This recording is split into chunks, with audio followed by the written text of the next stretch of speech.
اللہ تعالیٰ کے نام سے شروع جو بڑا ہی مہربان اور نہایت ہی رحم کرنے والا ہے۔ تو دوستو، آج کی اس ویڈیو میں آپ کو بتانے جا رہا ہوں دعائیں قبول نہ ہونے کی 10 بڑی وجوہات۔ دوستو، ویڈیو شروع کرتے ہیں۔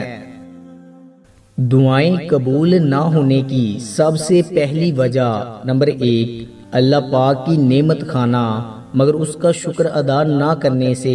نمبر 2، قرآن پاک کی تلاوت کرنا مگر اس پر عمل نہ کرنے سے۔ نمبر 3، رسول اللہ صلی اللہ علیہ وآلہ وسلم کو نبی ماننا مگر سنتوں پر عمل نہ کرنے سے۔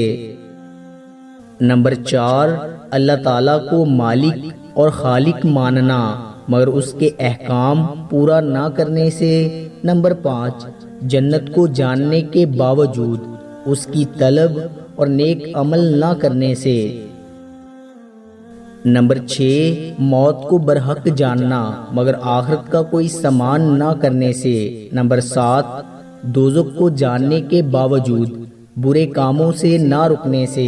نمبر 8، شیطان کو دشمن جانتے ہوئے اس کی پیروی کرنے سے۔ نمبر 9، عزیز و اقارب کو دفن کرنا مگر خود عبرت نہ پکڑنے سے۔ نمبر 10، دوسروں کی عیب جوئی کرنا مگر خود برائی میں لت پت رہنے سے۔